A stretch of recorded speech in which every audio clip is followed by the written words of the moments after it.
I've got my wedge cut out, if you like, for my side pleats in the trousers. So this is the shape that I've cut out. I've done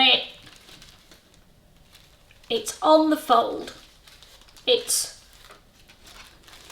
3 inches wide at the top and 8 inches wide at the bottom. And the idea is,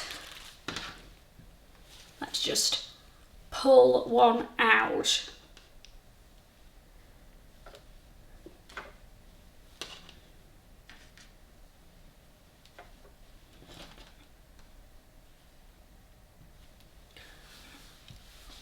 Don't know if you can see that, but I've folded it so when it's closed it will be inside the trousers, and then I think I might even top stitch along that outside fold edge just to give it a crisp finish. But obviously it is going to naturally fall apart and you're going to see the pink on the inside, but it's not going to be full on pink, if you get my drift, like a go day would be. So I've cut 2 of those, 1 for each outside seam.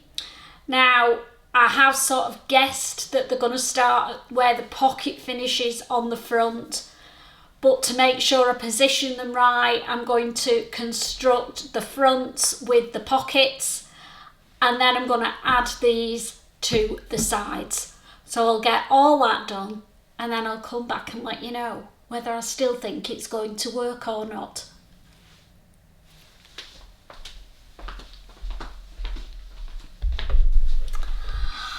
I've got my wedge cut out, if you like, for my side pleats in the trousers.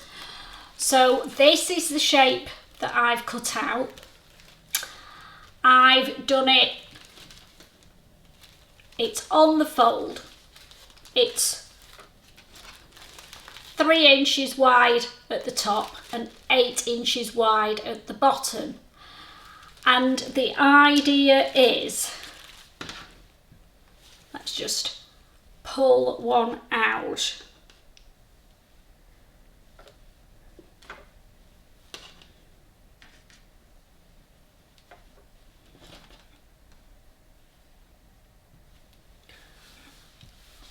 Don't know if you can see that, but I've folded it so when it's closed it will be inside the trousers, and then I think I might even top stitch along that outside fold edge just to give it a crisp finish.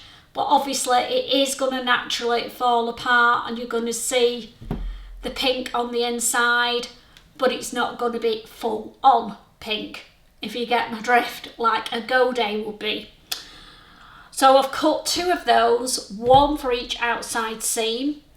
Now I have sort of guessed that they're going to start where the pocket finishes on the front, but to make sure I position them right, I'm going to construct the fronts with the pockets, and then I'm going to add these to the sides. So I'll get all that done and then I'll come back and let you know whether I still think it's going to work or not.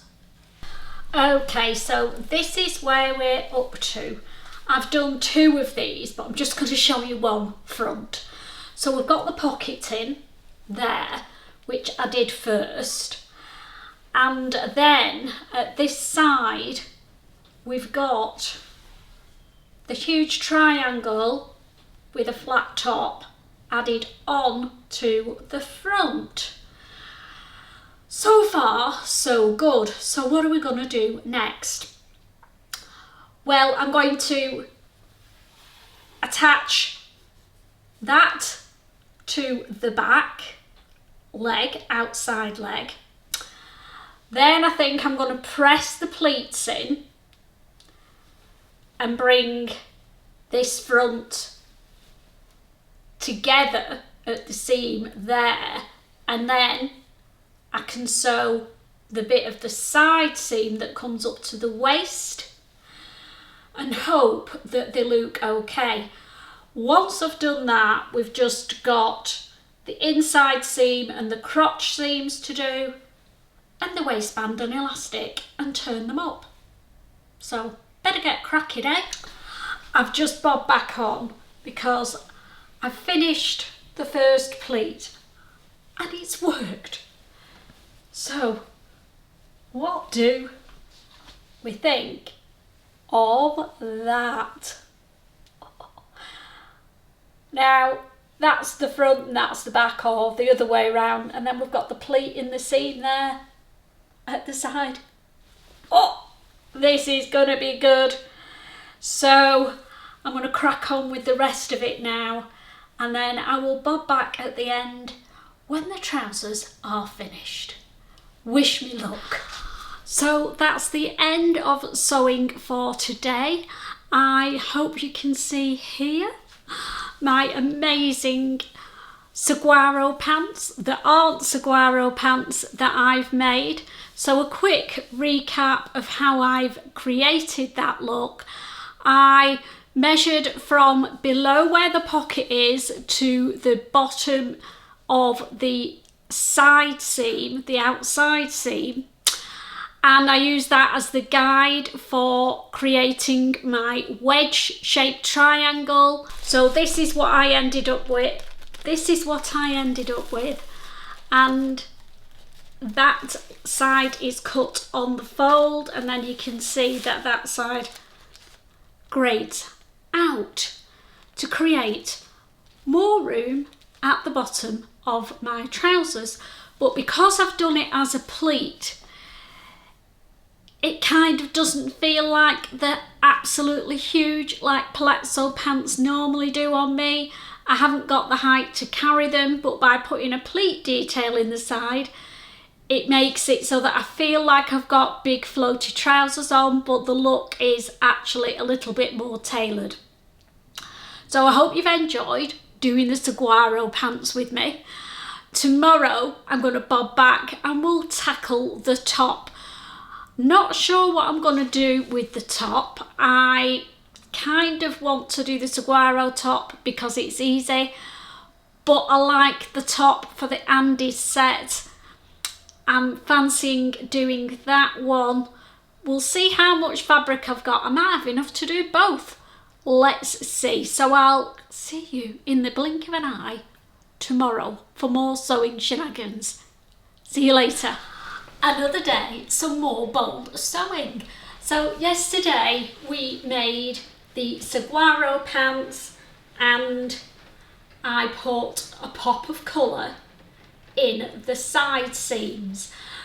I'm using the Indian block print fabric from Lady Macelroy.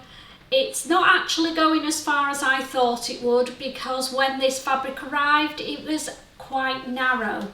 So I ordered a whopping 6 meters, 3 in the green and 3 in the pink, thinking I'll get loads of garments out of these, and was so excited. 6 meters of fabric has got me a pair of the adapted saguaro pants and the top. So it's quite an expensive outfit this, but it's going to be a statement piece and I'm really pleased with how it's turning out. So that's the trousers all done.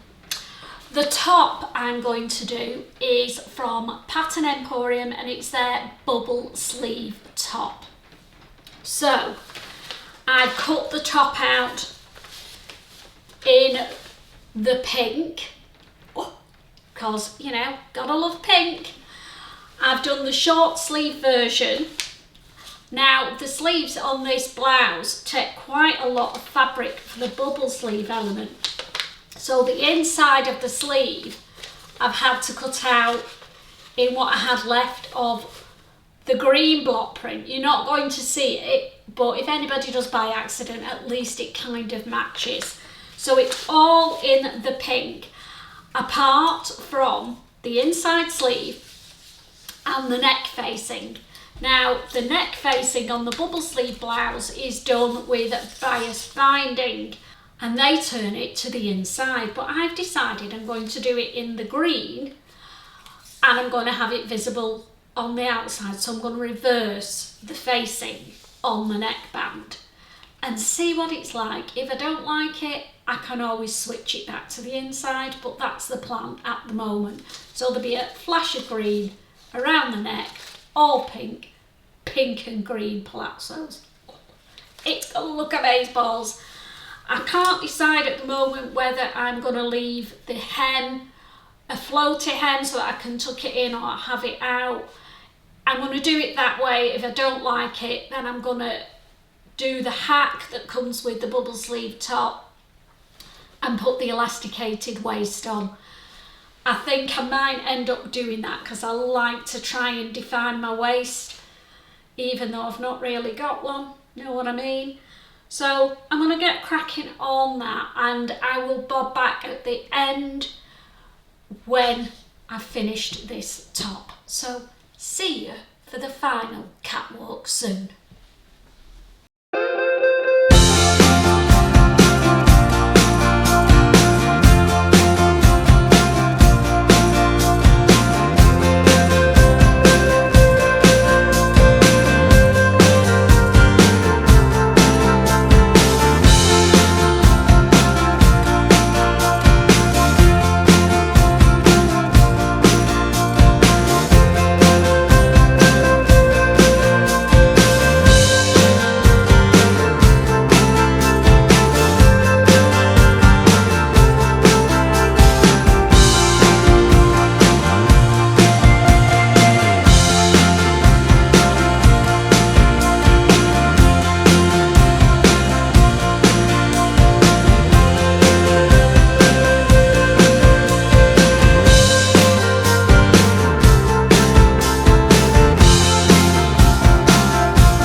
Was a fun sew. I've never done bubble sleeves before and I sewed them the wrong way round and had to undo them. Hey, that's what the unpicker's for, isn't it? But what do we think? Is this bold or what? So I did the bias binding, reverse serrued it around the neckline, loving that, loving these bubble sleeves. Definitely want more of these in my life because they broaden my shoulders out. Loving that. I did the elasticated waist on the top and it's bunching a little bit, so I think what I'm going to do is do 3 rows of stitching in the waistband just to keep the fabric secure in the elastic. That's the only thing that I need to do that I've not done. I'll stand to one side and then you'll get a full length image of me here in my beautiful So Bold outfit. You'll be able to see the side pleats that I put into the SAGUARO pants. They worked really well.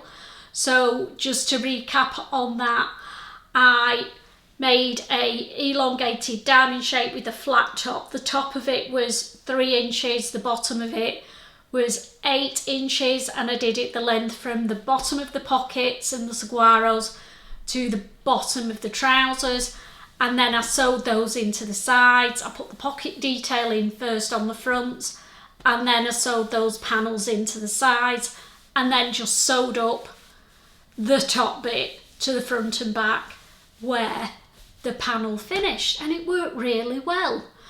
So there we go, one outfit for So Bold complete.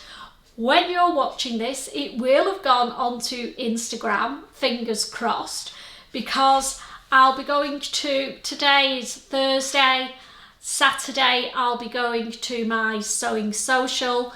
I'm going to take the outfit with me and I'm going to get somebody, probably Steph, to take some really good photos in the garden there, and then they'll get posted on Instagram on Monday, which is today. So yeah, really pleased.